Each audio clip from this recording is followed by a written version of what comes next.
నమస్తే, welcome to V3 news. లక్ష్యం సమాజహితం. నేను గణేష్. బులెటిన్ ముందుగా హెడ్లైన్స్ చూద్దాం. బాల్ ఠాకరేకు మాటిచ్చాం. మహారాష్ట్రకు సీఎంగా శివసేన నేతే ఉంటారని స్పష్టం చేసిన సంజయ్ రావుత్.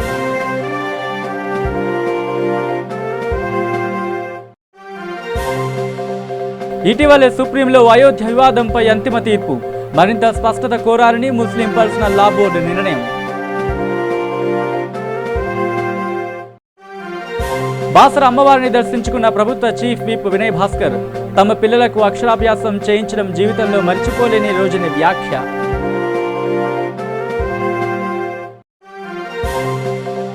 కర్నూలు జిల్లా ఎమ్మగనూరు మండల పార్లపల్లి గ్రామంలో దారుణం. కాన్పు కోసం వెళ్లిన అంజలి కడుపులో దూది పెట్టి మర్చిన నర్స్. ఇక డీటెయిల్స్లోకి వస్తే, శివసేనకు చెందిన నేతలు మహారాష్ట్ర ముఖ్యమంత్రిగా చేస్తామని తమ పార్టీ వ్యవస్థాపకుడు బాల్ ఠాకరేకు ఇచ్చిన మాటను నిలుపుకుంటామని ఆ పార్టీ నేత సంజయ్ రావుత్ అన్నారు. బాల్ ఠాకరే 7వ వర్ధంతి సందర్భంగా ఆయనకు మహారాష్ట్ర రాజకీయ నేతలు నివాళులర్పించారు. ఈ సందర్భంగా సంజయ్ రావుత్ మీడియాతో మాట్లాడుతూ, బాలా సాహెబ్ కోసం మేము ఏమైనా చేస్తాం. మహారాష్ట్రలో ప్రభుత్వం ఏర్పడుతుంది.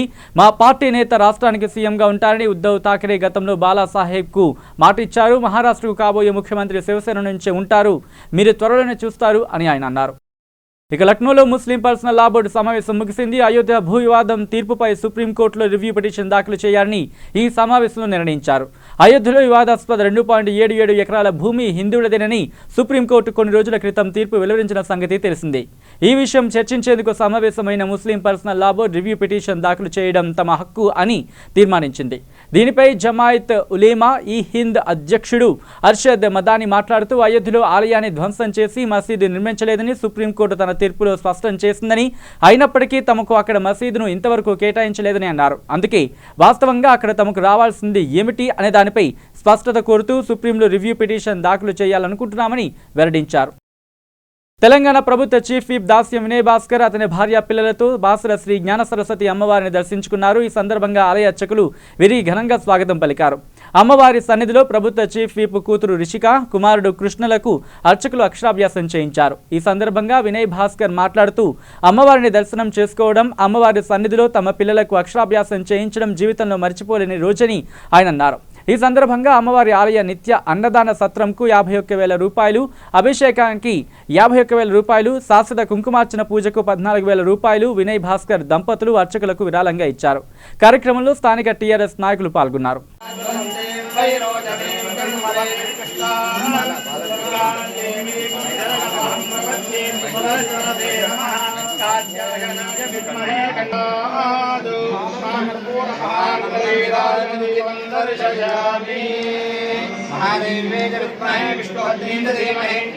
लक्ष्मी प्रचोदयात् विद्महे सर्वसिद्धे धीमहि.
ఇక కర్నూలు జిల్లా ఎమ్మిగనూరు మండల పరిధిలోని పార్లపల్లి గ్రామంలో దారుణం చోటు చేసుకుంది. ఈ నెల 5వ తేదీన కాన్పు కోసం అంజలి అనే గర్భిణి 5వ తేదీన ఎమ్మిగనూరు ప్రభుత్వ వైద్యశాలలో చేరింది.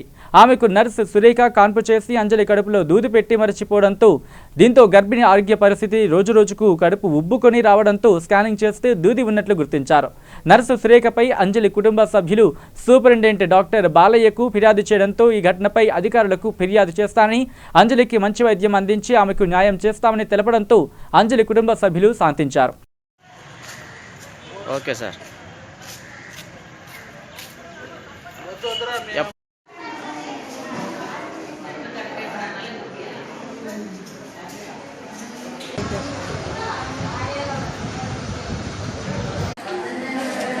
బాగుందమ్మా ఇప్పుడు ఈరోజు తీసేస్తా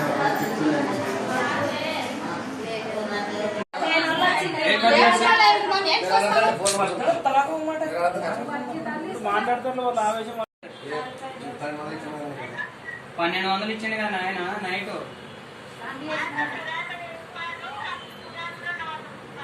సూర్యకి వేయండి.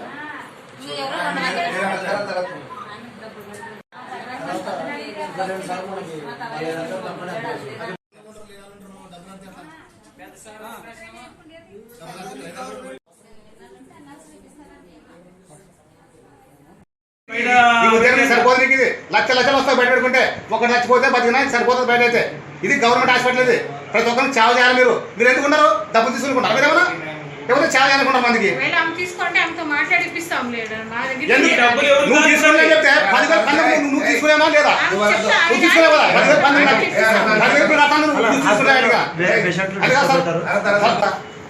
నీ శాఖ రాకుండా బయట పోమని చెప్పు, బయట చూసుకుంటాము.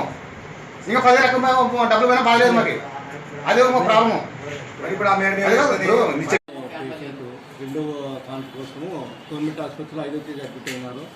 వారు సురేఖ సిస్టర్ డెలివరీ చేసినారు. చిన్న చుట్టు కూడా కింద వేసేసి కాటన్ పెట్టారు. బ్లీడింగ్ అవుతా ఉంటే పెట్టేసి మరి ఆ రోజు కాకుండా మరుసటి రోజు డిశ్చార్జ్ చేస్తారు పేషెంట్. చేసిన తర్వాత ఆ పేషెంట్ ఇంటికి పోయిన తర్వాత 11 రోజులకు నిన్న ఏదో వాసన వస్తూ ఉంటే నిన్న వచ్చారు. వస్తే మళ్ళీ అడ్మిట్ చేసాం. అడ్మిట్ చేసిన తర్వాత పేషెంట్ కండిషన్ బాగానే ఉంది. ఇన్ఫెక్ట్ అయింది కొద్దిగా. దానికి ప్యాడ్ తీసేసి తర్వాత మనం ట్యూబ్స్ యాంటీబయాటిక్ ఇస్తాము. ప్రస్తుతానికేమో కండిషన్ బాగుంది. కాబట్టి మరి దీని గురించి మన పేషెంట్ వాళ్ళ బంధువులు అయితేనే వాళ్ళు అభియోగం చేస్తున్నారు.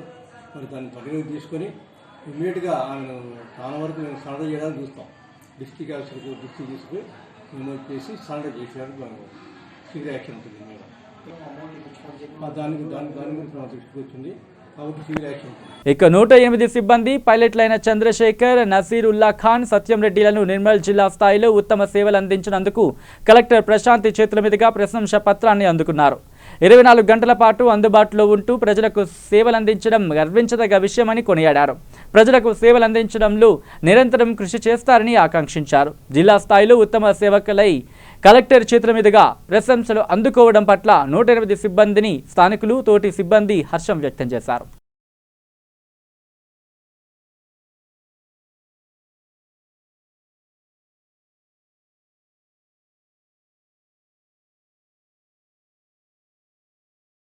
ఇక కరీంనగర్ జిల్లా తెలుగుదేశం పార్టీ కార్యాలయంలో అంబటి జోజిరెడ్డి ఆధ్వర్యంలో విలేకరుల సమావేశం నిర్వహించారు. ఈ సందర్భంగా ఆయన మాట్లాడుతూ కరీంనగర్ పార్లమెంటు నియోజకవర్గ అధ్యక్షులుగా అంబటి జోజిరెడ్డిని నియమించినందుకు ధన్యవాదాలు తెలిపారు. ఈ కార్యక్రమానికి పార్లమెంట్ నియోజకవర్గం నుంచి పెద్ద ఎత్తున తెలుగుదేశం పార్టీ జిల్లా శ్రేణులు, నాయకులు, కార్యకర్తలు అధిక సంఖ్యలో పాల్గొన్నారు.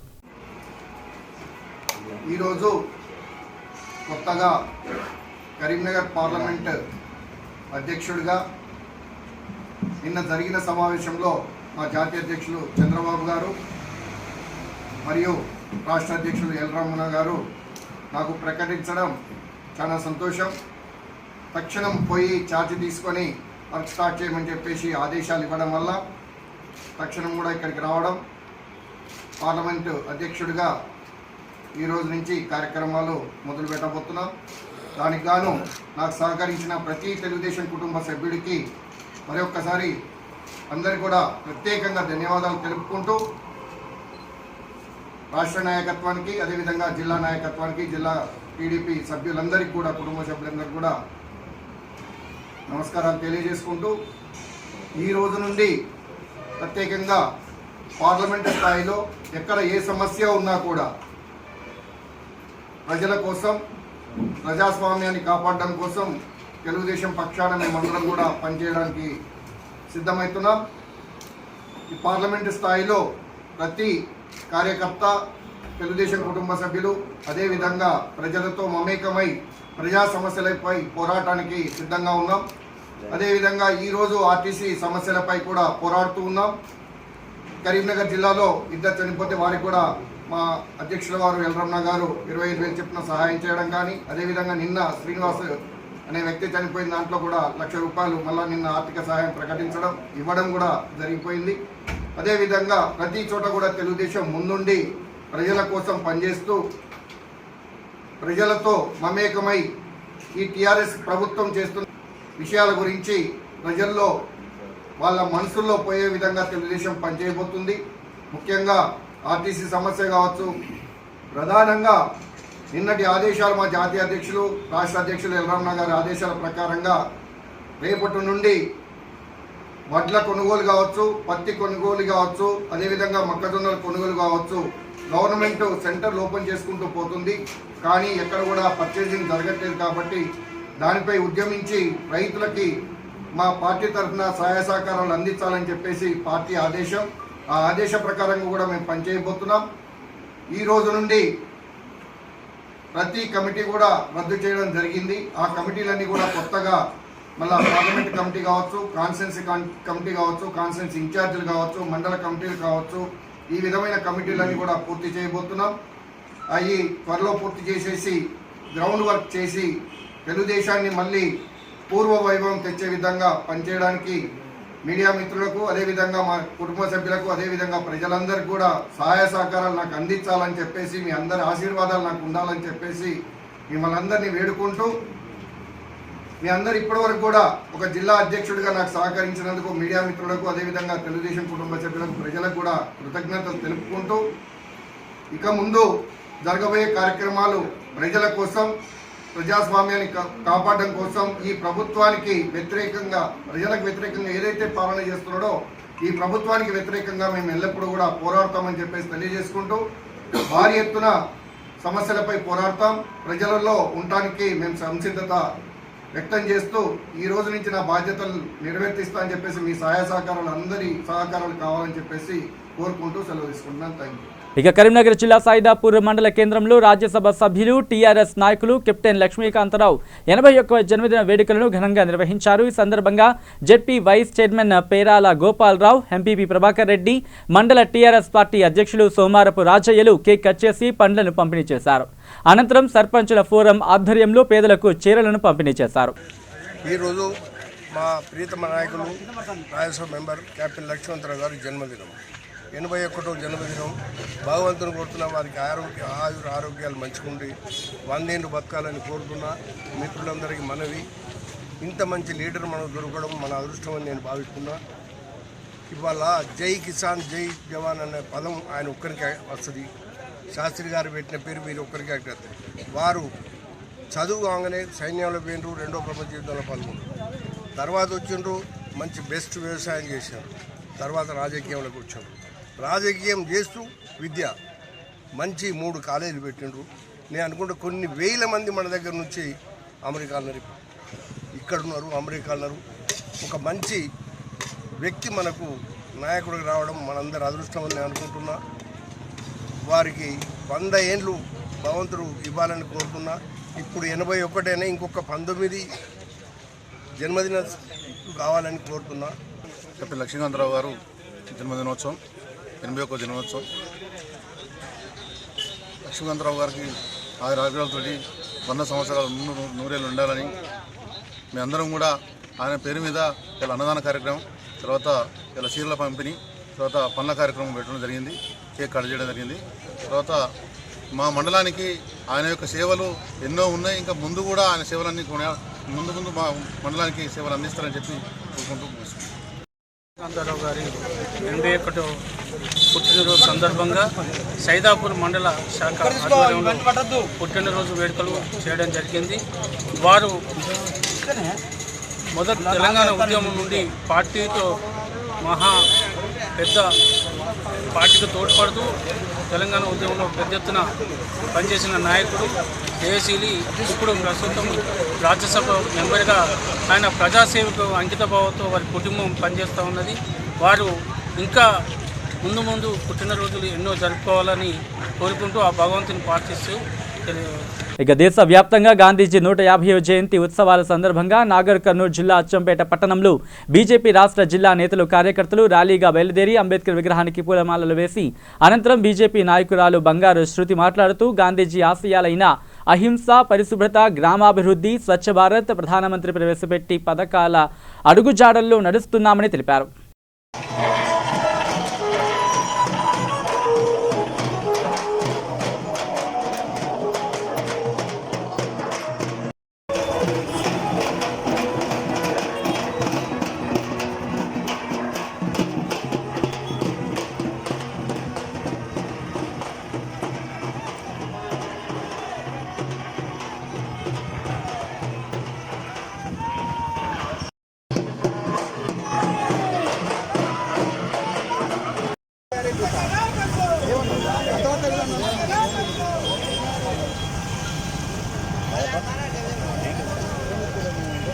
గాంధీ జయంతి సందర్భంగా బీజేపీ పార్టీ పిలుపు మేరకు 150 కిలోమీటర్లు దేశవ్యాప్తంగా మొత్తం పార్లమెంట్లలో 150 కిలోమీటర్లు నడవాలి. గాంధీ చెప్పిన సూత్రాలని, ఆయన ఆలోచనల్ని, ఆయన వ్యక్తిత్వాన్ని ప్రజల మధ్యలో తీసుకెళ్లాలని బీజేపీ పార్టీ శ్రీ నరేంద్ర మోదీ గారు పిలుపునిస్తే ఆ మేరుగా ఈరోజు అచ్చంపేటలో జరుగుతోంది. ఇది 2వ రోజు. మొన్న వనపర్తిలో జరిగింది. రాబోయే 19 నాగర్ కర్నూలు మరియు 20వ తారీఖున కొల్లాపూర్లో జరుగుతుంది. కేవలం ఇది సంకల్ప యాత్ర. మేమందరం కూడా ఇక్కడ బీజేపీ గవర్నమెంట్ గాంధీ ఆశయాలని, గాంధీ ఆలోచనల్ని తీసుకెళ్తోంది. ఆ మేరుగా గాంధీజీ చెప్పినట్టుగా స్వచ్ఛత చాలా ముందు ఉండాలి అని దాని మీద మేము 7 కోట్ల పైచిలుకు టాయిలెట్స్ చేయించాము. దానిపై నుండి సింగిల్ యూజ్ ప్లాస్టిక్ అది నిషేధించాలి. దానివల్ల ఎన్వైర్న్మెంట్ చాలా కూడా దెబ్బతింటోంది. అది కూడా మేము అందరికీ ప్రజలకి కోరేది ఒకటే, సింగిల్ యూజ్ ప్లాస్టిక్ని నిషేధించండి. గాంధీజీ చెప్పిన మాటల మీద నడవండి. ఇంకా ఆయన గాంధీజీ ఈ ప్రభుత్వం, బీజేపీ ప్రభుత్వం కేవలం గాంధీజీ ఆశయాలని ముందు తీసుకెళ్తోంది. ఆయన ఆలోచించింది అన్ని కూడా ముందుకు తీసుకెళ్ళడానికి ఈ సంకల్ప యాత్ర చేపట్టింది. ఇక వరంగల్ రూరల్ జిల్లా పరకాల పట్టణంలో ఆర్టీసీ సమ్మెలో భాగంగా 3 రోజుల నిరాహార దీక్షను ఆర్టీసీ కార్మికులు చేపట్టారు. ఈ దీక్షలో ఆర్టీసీ జేఏసీ నాయకులు శ్రీనివాస్, బాబు, సూరయ్య, రవీందర్ మరియు ఆర్టీసీ కార్మికులు పాల్గొన్నారు.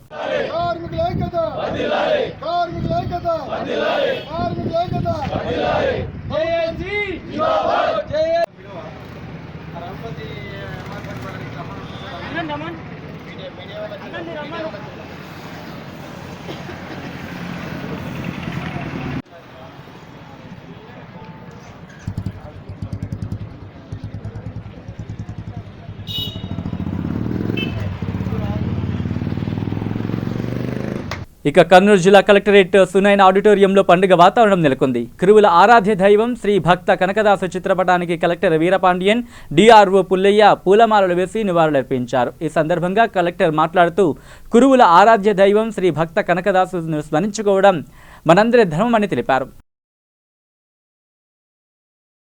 ఇప్పుడు వచ్చిన వాళ్ళు కూడా కనకదాసుల పేరు చెప్పుకుని వచ్చిన వాడే, కానీ మొదటిలో తిమ్మప్ప ఆయన వెంకటేశ్వర ఆంధ్రులు కూపాడు. తర్వాత ఆయనకి 7 గొప్పల ధ్యానం దొరికింది. అంత ధనం దొరికిన వాళ్ళని కనకదాసులు ఉన్నారు, అంటే కనకరాయ అన్నారు. ఆయన తనకు వచ్చిన డబ్బుతో తన ఊరైన కాలనీలో పెద్ద వెంకటేశ్వర గుడి పెట్టించి అందరికీ దాన ధర్మాలు చేసేవాడు. తర్వాత ఆ గురువు ఎందుకు చెప్పాడు, గురువు అని చెప్తాడు. ఉన్న విషయం నిజం చెప్పాడు కాబట్టి వెంటనే నువ్వు అంత ఎత్తుగా లావుగా దృఢంగా ఉన్నావు కాబట్టి నీకేం చెప్పేది కోణ మంత్రం అన్నాడు. కోణ అంటే కన్నడలో తెలుగులో దున్నపోవడం అర్థం. ఆయనకి గురువు చెప్పిన మాట అదే వేదమంత్రంగా వచ్చింది కాబట్టి వెంటనే కోణ కోణ అని చెప్పించాడు. దూరంగా గురించి జరిగేసరికి ఆయనకి సాక్షాత్తు ఎముడి వాహనం మీద దున్నపోతే ప్రదేశం అని ఏం కావాలని అడిగింది. ఆ సమయంలో వ్యాసాయన వారు మొదలుపడ్డ చెరువు తవ్విస్తుండేవారు.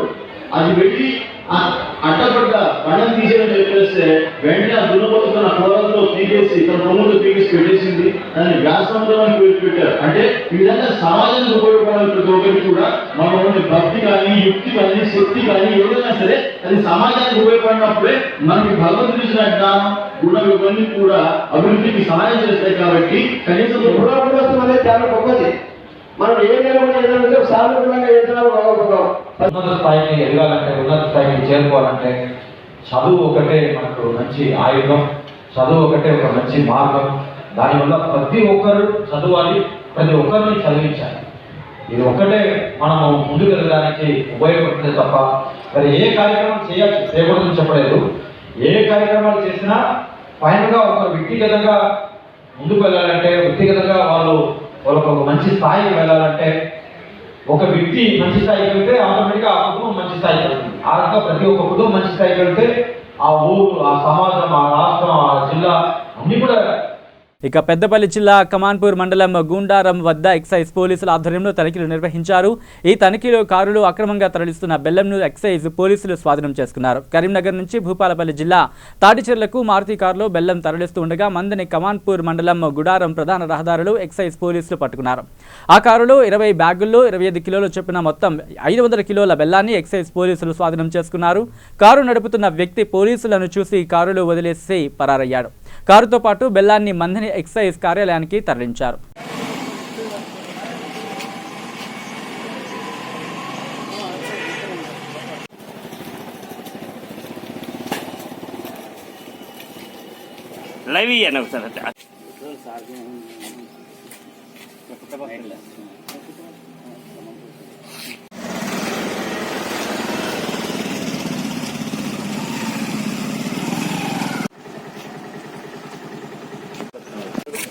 పాటల్లో బెల్లాన్ని బియ్యం బస్తాలు అనుకున్నట్టుగా రకరకాల మార్గాలు.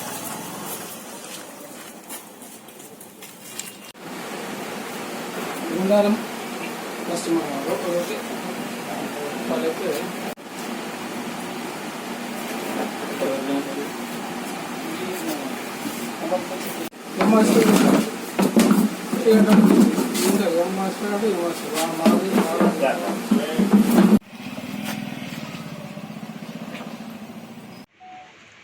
కరీంనగర్ నుంచి మంతిని వైపు అక్రమంగా బెల్లాన్ని తరలిస్తున్నారనే నమ్మకమైన సమాచారం మేరకు ఈరోజు ఉదయం కమాన్పూర్ వద్ద వెహికల్ని తనిఖీ చేస్తుండగా మారుతి 800 కారులో 25 కిలోల చొప్పున మొత్తం 20 బ్యాగులు బెల్లం పట్టుబడ్డది. ఈ బెల్లం ఎక్కడిది, ఎవరు తీసుకెళ్తారని విచారించగా ఇది తాడిచెర్లకి సప్లై అవుతుందని అక్రమంగా మాకు విషయంలో తేలింది. చట్ట ప్రకారం కేసు నమోదు చేసి కారును సీజ్ చేసి బెల్లాన్ని స్వాధీనపరచుకోవడం జరిగింది. అడవాలపల్లి గ్రామానికి చెందిన వ్యక్తిగా గుర్తించినాం. త్వరలో అతని పేరు దాని మీద కేసు నమోదు చేసి కోర్టుకి తరలిస్తాం. ఇక కరీంనగర్ జిల్లా సైదాపూర్ మండలంలో ఆర్టీసీ కార్మికులకు మద్దతుగా అఖిలపక్ష నాయకులు బైక్ ర్యాలీ నిర్వహించారు. ప్రైవేటీకరణ వద్దురా, ఆర్టీసీ ముద్దురా అంటూ నినాదాలు ఇచ్చారు.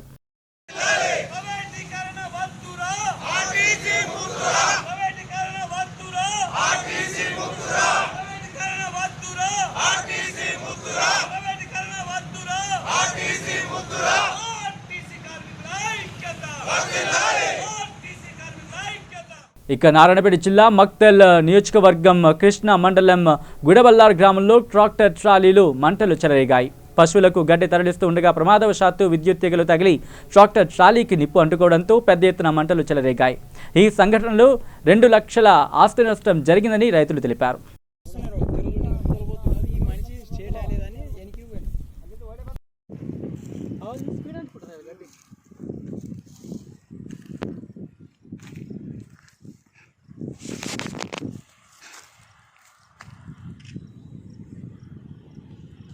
ఇక తెలంగాణ విద్యాశాఖ మంత్రి పి.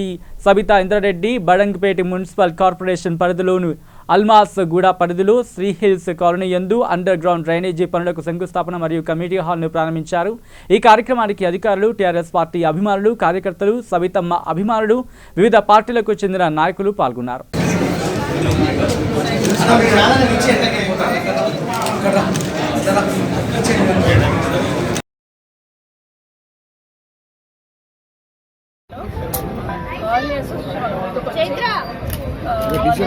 ఆలోచనతో ఈరోజు కమ్యూనిటీ నిర్మించుకొని ఇనాగ్రేషన్ తిరగడం జరిగింది. ముందు కాలనీ అసోసియేషన్ సంబంధించి వాళ్ళని అభినందిస్తుంది.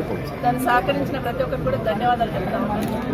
డెఫినెట్గా ప్రతి కాలనీలో కమ్యూనిటీ హాల్ కావాలి, అసోసియేషన్ బిల్డింగ్ ఉండాలని, ప్రతి కాలనీలో ఒక మహిళా బిల్డింగ్ ఉండాలని, ప్రతి కాలనీలో ఒక సీనియర్ సిటిజన్ బిల్డింగ్ ఉండాలని ఆలోచన ప్రతి ఒక్కరికి ఉంటుంది. ఎందుకంటే ఈరోజు అర్బన్ ఏరియాలో జిహెచ్ఎంసీ ఏరియాలో ఆ విధంగా తీసుకుంటున్నాం. మంచి community hall, senior citizen building, మహిళా బిల్డింగ్ అనేది తీసుకుంటా ఉన్నాం. ఇప్పుడు ఇక్కడ మున్సిపాలిటీస్లో కూడా వీళ్ళ వరకు ఆ విధంగా ప్లాన్ చేయాలని ఒక ఆలోచన చేస్తా ఉన్నాం. ఆ దిశగా తప్పకుండా అడుగులేయడం జరుగుతుంది. దానికైనా ముందు ప్రతి కాలనీకి మంచినీళ్ళు కావాలని కోరుకుంటా ఉన్నాం. కొన్ని కాలనీస్ ఇప్పటికీ వేస్తున్నాయి, కొన్ని కాలనీస్ పెండింగ్ ఉన్నాయి, పైప్ లైన్ వేయాల్సింది. అది కూడా వీలైనంత తొందరలో మొదలు పెట్టామని కాలనీ వాళ్ళు చేస్తూ ఉన్నాం. దాంతోపాటు డ్రైనేజ్ సిస్టమ్, మెయిన్ డ్రైనేజ్తో పాటు అవుట్లెట్ ప్రాబ్లమ్స్ చాలా ఉన్నాయి సందర్భంలో. ఇప్పటికీ మున్సిపాలిటీస్ చాలా వరకు అవుట్లెట్స్కి కొన్ని ఇప్పటికీ క్లియర్ చేసుకున్నాం. మిగతా కొన్ని ఏరియాలలో కూడా అవుట్లెట్స్ తొందరలో నేను తీసుకుంటామని మాత్రం కాలనీ వాళ్ళకు తెలియజేస్తూ ఉంటాను. ఎందుకంటే సౌభాగ్యలక్ష్మి కాలనీ అని అక్కడ కొంచెం అవుట్లెట్ ప్రాబ్లమ్ ఉంది. అలాంటి వాటికి తొందరలోనే తీసుకొని పని మొదలుపెట్టి ఆ ప్రాబ్లం లేకుండా చేస్తాం. ఎందుకంటే చెరువులున్నా కనీసం కలుషితం కాకుండా కాపాడుకోవాలని ఆలోచన ప్రభుత్వం చేస్తున్న సందర్భంలో ఈ అవుట్లెట్స్ అనేది ప్రాధాన్యతతో చేస్తున్న విషయాన్ని ఒకసారి అందరి కాలనీ వస్తే దృష్టికి తీసుకొస్తాం. ఉన్న చిన్న చెరువులైనా కానివ్వండి, చిన్న కుంటలైనా కానివ్వండి, వాటిని కాపాడి అట్లీస్ట్ వాకింగ్ ట్రాక్ లాంటివి ఏర్పాటు చేసి కాలనీ వసతులు అప్పచెప్పాలనే ఆలోచన మున్సిపల్ నుండి ఆలోచిస్తూ ఉన్నాం. తొందరలో ఒక నిర్ణయాలు తీసుకోవడం జరుగుతుంది. దాంతోపాటు గతంలో కూడా చాలాసార్లు నేను మెన్షన్ చేస్తాను, ఏ కొంచెం ఓపెన్ ప్లేస్ ఉన్నా కబ్జాకు గురి కాకుండా దాన్ని సేవ్ చేసుకుంటే కాలనీలో ఉన్న పిల్లలకన్నా కనీసం చిన్న పార్క్ అని ఉపయోగపడుతుంది అనేది ఒక ఆలోచన చేస్తున్నాం. అయితే ప్రతి ఓపెన్ ప్లేస్కి కంపౌండ్ వాళ్ళు కట్టడం అనేది బాగా ఖర్చుతో కూడుకున్న పని కాదు. కాబట్టి కొంచెం తక్కువ ఖర్చుతో ఏమైనా బిల్లు లాంటివి వేసి చేయగలుగుతామేమో అది కూడా ఎగ్జామిన్ చేస్తా ఉన్నాం. తొందరలో నిర్ణయం తీసుకోవడం జరుగుతుందని కూడా తెలియజేస్తే ముఖ్యంగా కాలనీలో ఉన్న వాళ్ళందరూ కూడా ఒకటే విజ్ఞప్తి. ఇక బులెటిన్ ముగించే ముందు హెడ్లైన్స్ మరోసారి చూద్దాం. బాల్ ఠాక్రేకు మాటిచ్చాం, మహారాష్ట్రకు సీఎంగా శివసేన నేతే ఉంటారని స్పష్టం చేసిన సంజయ్ రావుత్.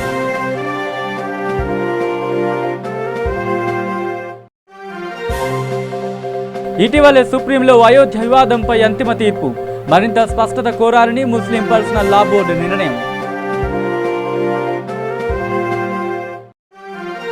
బాసర అమ్మవారిని దర్శించుకున్న ప్రభుత్వ చీఫ్ విప్ వినయ్ భాస్కర్, తమ పిల్లలకు అక్షరాభ్యాసం చేయించడం జీవితంలో మర్చిపోలేని రోజుని వ్యాఖ్య.